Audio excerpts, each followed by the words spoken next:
This is the Just Steph Show, and I'm your host, Steph Palermo, your Italian Boston girl who's an empath, healer, and all-around seeker of wisdom.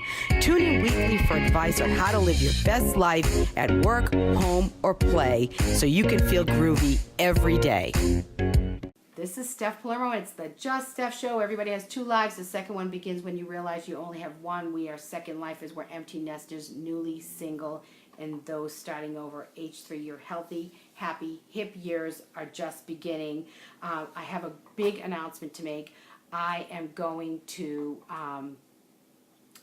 be launching a class, a 12-week course called 12 Hours to Feel Groovy, and basically it's going to be launched to start October 1st, but we're going to be putting it out there and advertising for it and everything, and basically it's getting down and dirty and getting accountable and starting making some changes in your thinking. Anyway, all right, so Liz, you're there. Hey! Hi, thank you for allowing me to be here. Yes. Oh, no, I'm so thrilled that you're here. Thank you. I mean, the technology is a little quirky sometimes, and with the Wi-Fi and everything, so it's always a struggle. I think for maybe not for your age group, but for my age group, it is. So I think Facebook Live is a very wonderful but imperfect technology. That's all. There you go. There you go. So it's all good. So I'm thrilled that you're here with me today, and I wanted to let's talk a little bit about what you have got. Liz is an online business expert and business coach working out of Boston, but you actually, like the technology allows, you're everywhere. A little bit. It's a little bit everywhere. I know. It's great. I love it because I work with my coaches and stuff, and they're in Boston or wherever, and it's amazing because I have my little Zoom, and it's great. I love it. So tell me, I read a lot about I went through your website. First of all, your website is amazing. I love it. Thank you. I appreciate that. I put a lot of work into it. Yeah, well, I can see that, and I actually added it on the description of this live video because I love how you have your tools that you share. Yes, yeah. I often get asked like what different to things use that stuff. you might need. Yeah, exactly. I love that. Thank you. So I mean, it's very interactive, and it's very real, and I feel that you're very approachable. I try. I like to let people feel, my favorite part of my business is getting to meet new people. So I try to bring my friendliness as much as I can. I like that, but I feel like you're just down to earth and real, and just you get that. That's the feel I got from you and I have interacted, but also from just looking at your website. So if I saw that from your website, I know that other people will feel comfortable reaching out to you for help with their businesses. But so tell us, what does an online business expert actually do? Oh man, so my title is broad because the work that I do is a little bit everywhere. I do have my hands in many different kinds of jars. Our primary thing that we do is website design and development. However, I also do business consulting. So I work with entrepreneurs around setting really solid foundation for their business and then focusing on like marketing strategies, implementing them to drive sales. So that's the coaching part. Then of course the website part, and then copywriting is kind of like, I get very lit up and excited when I talk about copywriting. It's like one of my favorite things to teach my clients to do, and also one of my favorite things to do for them. So you help with copywriting? Yes. Yeah. I think copy is awesome and unique because it's like so much at your disposal. Like it's the English language, and we have access to that. It's not something that you have to you don't have to learn code to communicate with your audience better. You just have to kind of learn the art of, speech.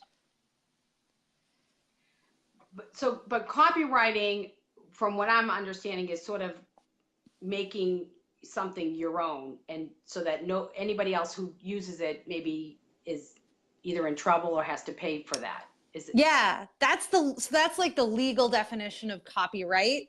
So like what I do is when I say copywriting, I mean like writing like the mission statement and the brand message statement for a business, and helping people get like super clear with their language on their website and anywhere else they're showing up online.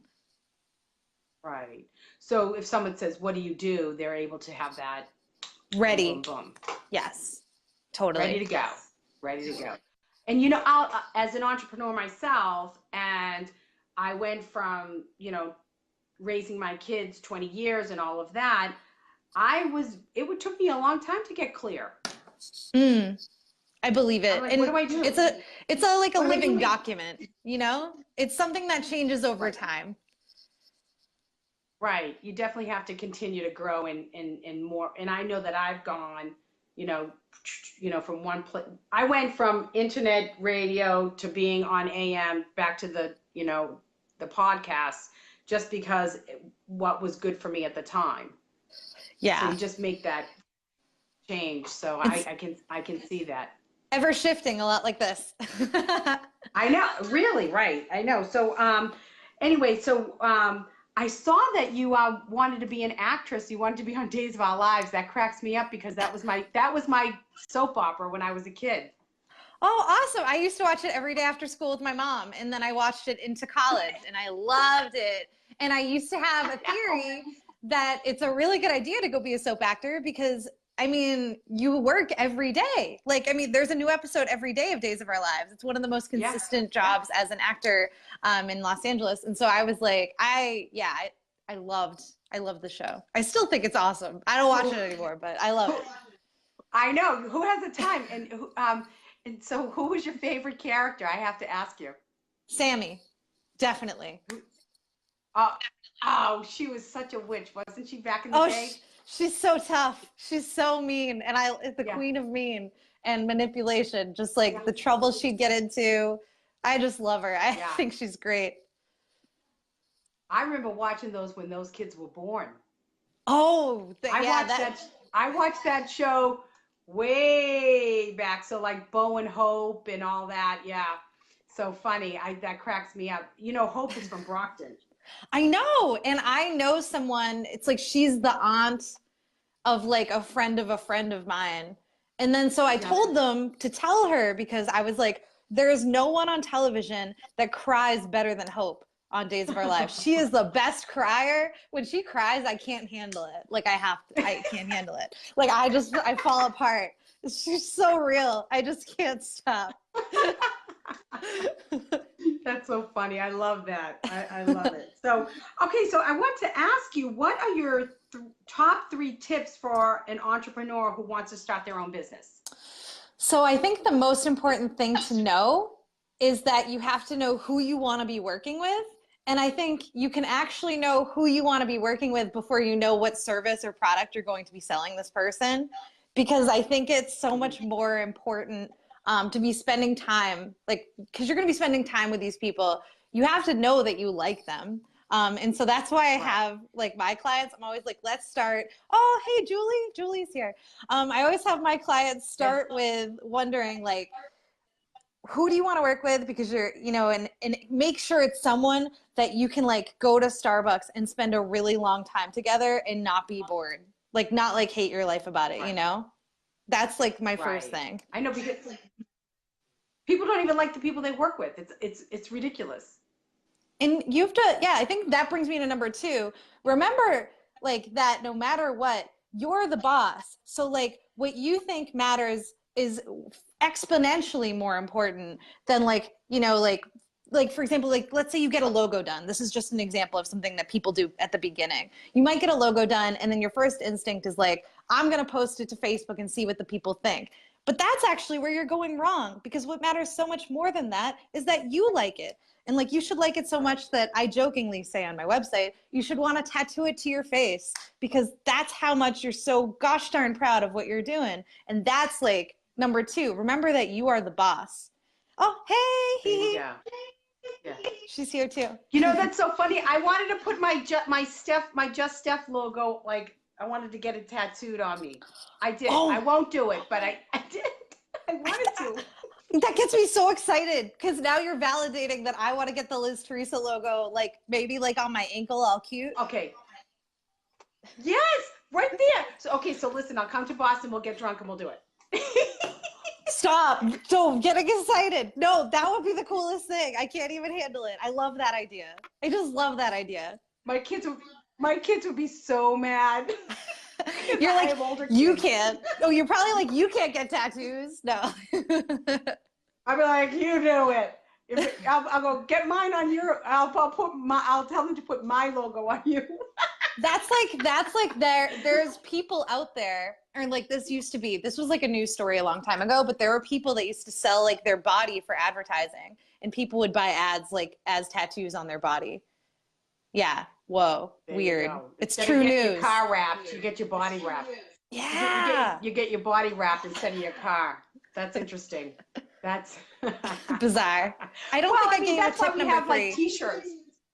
Oh, t-shirts. Sorry. Yeah. Go ahead. No, I should give a tip 3 though, because like I feel like to leave people with 2 is like it's not fair. So I guess tip number 3 is make sure you have your onboarding process like totally figured out. So like that is to say, like if you are a service-based business, make sure that you have it totally figured out what to send somebody when somebody's ready to work with you. So like a welcome letter along with like a way to give you money is super important. So like in some kind of way to like have like a PayPal link. Yes. Anything where they can give you money, and then a service agreement.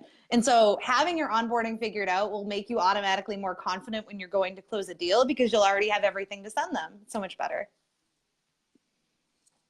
So how does your why fit into all of this? Like mine or like the person's? Well, in general, like, because I know what my why is and why I want to do what I'm doing and what I do and how I want to help people. I know what that why is, and I'm very clear on it. But what about somebody who maybe isn't clear, or maybe they're doing something that really isn't aligned with their why? And that is exactly why the why is so important, because I think first, to get clear, something that I like to have people do is make a why list. And this is something that was taught to me. I can't say I made it up, but I can tell you who taught it to me. Kelly Lynn Adams, who's a life and business coach. And she's a business coach that specializes in working with like 9-to-5ers and helping them create a side hustle that can become a full-time venture. And that's like what Kelly Lynn does. Awesome. And she taught me about making a why list. And a why list is something that you can actually keep in the notes app of your phone, and you never delete it. It's like so useful to just always have on hand. And just create a list of reasons why you're doing this. So where is this whole entrepreneurial thing coming from for you? And even if you are an established business, it's not something just for startup ventures. If you are an established business, making a why list is actually something that can tell you, like you're saying, it can totally tell you like if you are out of alignment with like why you're doing it. Like if you're feeling especially valuable, if you're feeling a lot of discomfort in your business, or maybe even a total lack of satisfaction, reading your why list can show you, okay, like here are the spots that I'm missing that, right? Like that's not showing up, and that's really important to me. Like for me, it's like, why entrepreneurship? Like why this lifestyle? And it's definitely spend time with my family being number 1, because I have a niece and she's beautiful and she's like 1. And I love the fact that I get asked to go see her because they know I have a flexible schedule. And I'm like, definitely thank goodness I'm flexible because I love her. Or even like I have an ailing relative, a relative who's not doing well. And that frees me up to go be with them. And so it's just, I mean, I love the flexibility is like my number 1. So the second that breaks or that's not there anymore, that would make me nuts, totally nuts. That's why it's so good and important to remember it. Well, that's why I think that's the great thing about being an entrepreneur. I mean, you could work at midnight, or you can work Sundays, you can work whenever you want. And then, like for me, I get to put my mom hat on, and it seems that Monday through Friday, I always have a lot of appointments, whether it's for me or my kids or whatever. But I'm able to sort of do all that. I've got my kids calling me, from school for getting stuff or whatever, and I'm able to be mom and still do my business and work, because I can work around it. Sometimes I've got to say, okay, I got to work. I know. But, I hate saying it, I love but that it's part of it. I know. Yeah.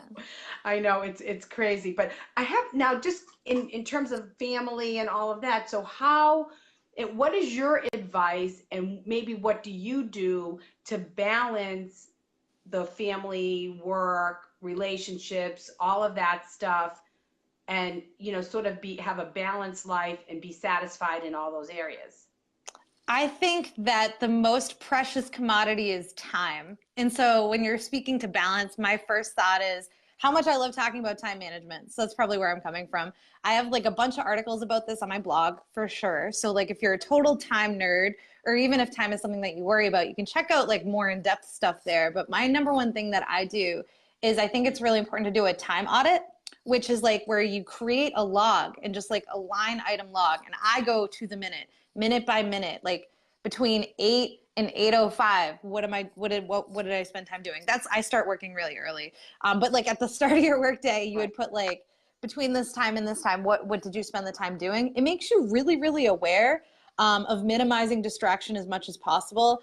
And if you've made your to-do list, I even like put down, okay, like 8:07 to 8, I would say it takes me a long time to do a to-do list, 8:20-ish.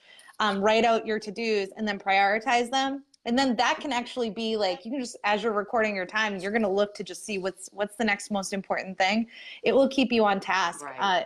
And it makes you more mindful, like more mindfully aware of like, how am I spending my time? Because we all get the same amount of time in a day.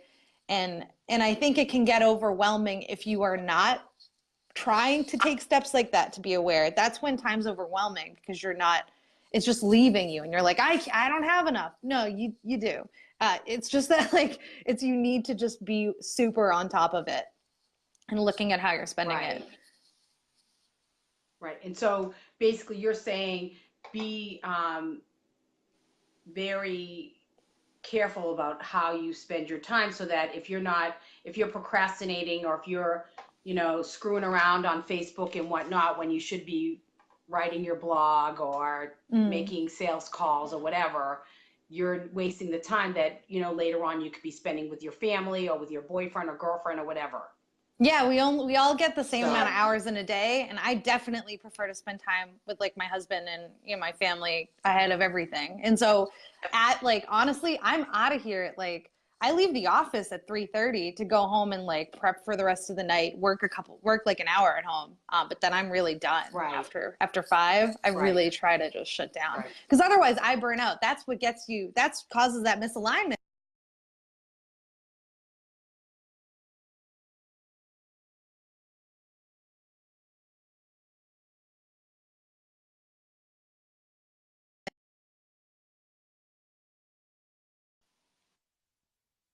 Oh, I'm back. Okay, we were frozen. I know, it was weird. That is weird. I don't know. It must be we're gonna blame Facebook. I can't stand them sometimes. So, but yeah, no, I mean, I love that. And so, but how much time as an entrepreneur do you spend networking, and actually networking, say, because we do Boston Business Women and all of that stuff? I would say I mostly network online. And if I go to like a public event, and I try to do this more, I try to do like at least 1 or 2 a month, of putting myself out there as Liz Theresa, and having my business cards and stuff. Because it's a revenue generating activity. And so it's one that you kind of have to do. But I should be better at it. Right. Yeah, I mean, I definitely think so. It's kind of hard to, make the time for that, especially a lot of those events, are in the evenings when you would be with your families. So that's my hesitation.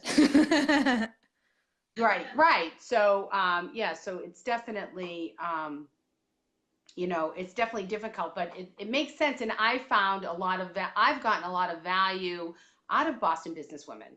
I think that it's a great group. I love meeting everybody. Everybody's supportive. So I think that, for me, I feel, and it's funny because for a lot of it, for the most part, I'm older than most that are there, so I love learning from all of you on what everybody is doing. And I'm actually in awe of how amazing all of you are. Everyone is. I mean, like the people that I've connected to in Boston Business Women are really, just Amazing. There's so many amazing women in there. It's really, really a positive. For me, it's been a very, very positive place. Yeah, I love it. And I belong to a couple of business groups in Boston, and I found them to be really great. And I'm actually, I met Marty Walsh a couple of weeks ago at the feast, and I said, I told him I'm very impressed with how Boston is handling women entrepreneurs. It's amazing. Our city really shows up for women entrepreneurs, which I definitely appreciate. I love it. And Barbie Carlton of Innovation Women she's doing a lot of great things for women, getting them on panels and in speaking engagements, and really, putting a foot forward, getting women out there and putting them in roles that have been predominantly male dominated, Awesome. So, yeah, I'm not familiar with them, but I feel like I should be.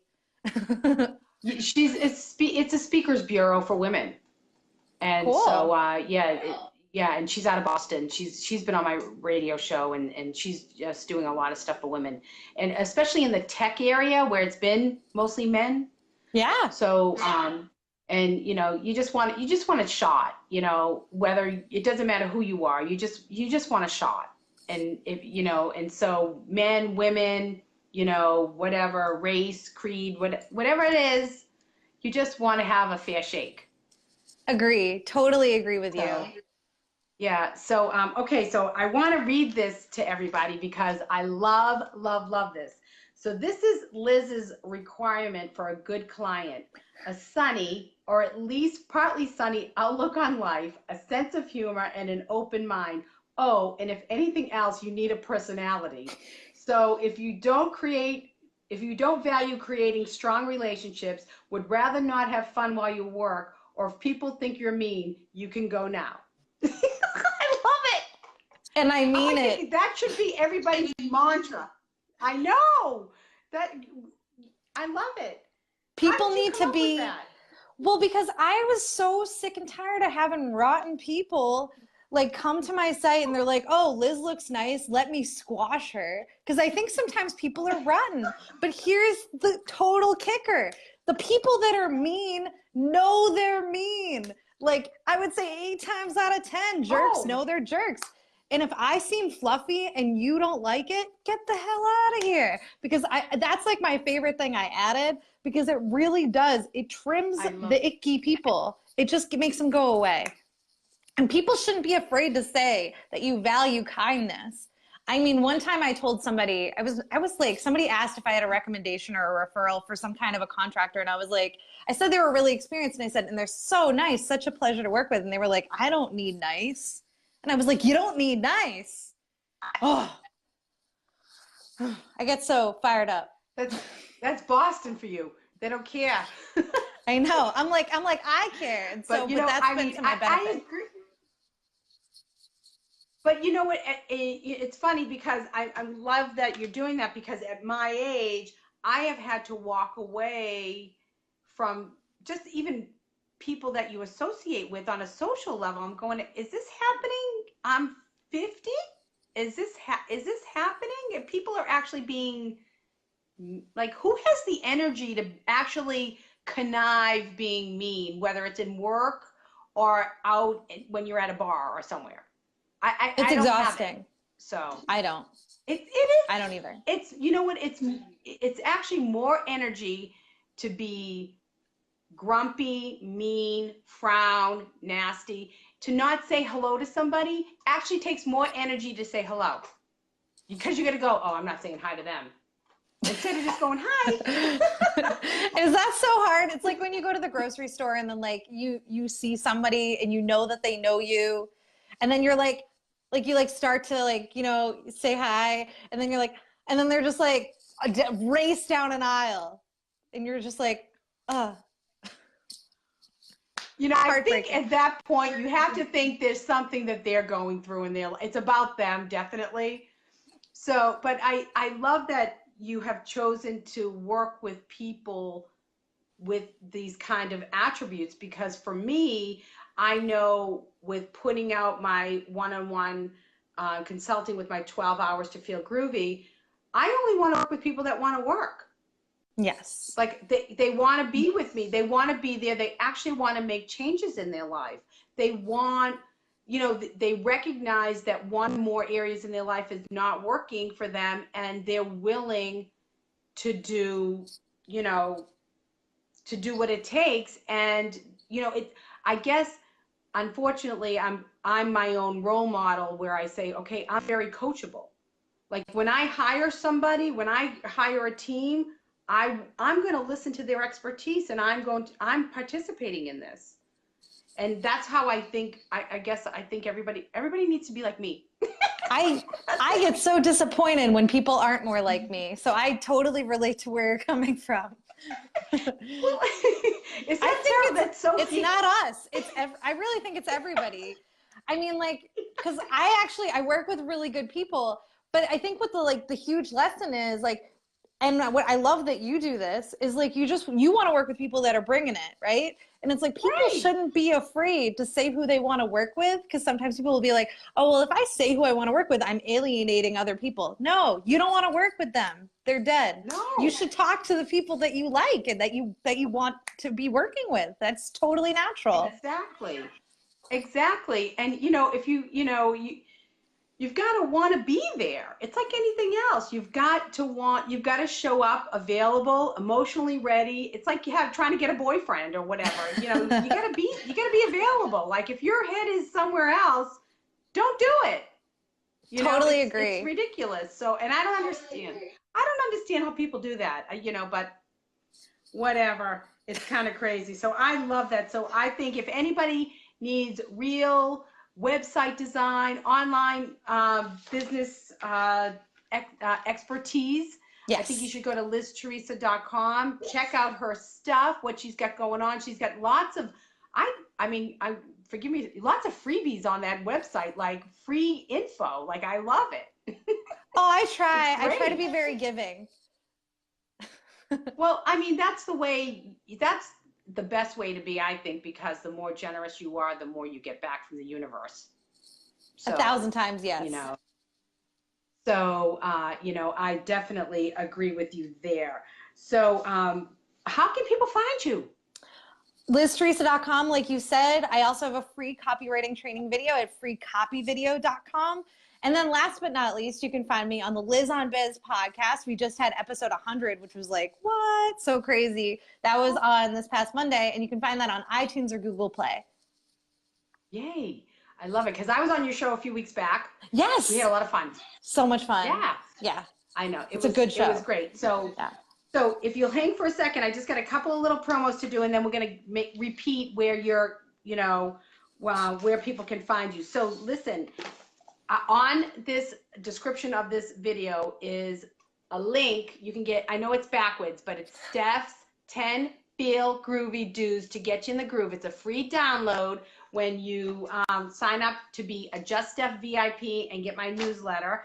And with that, being a VIP, you get options for discounted pricing on my classes, on one-on-one consultations, and other tips on how to feel groovy every day. I'm also going to be launching my 10 weeks to feel groovy class. It's going to be an online class.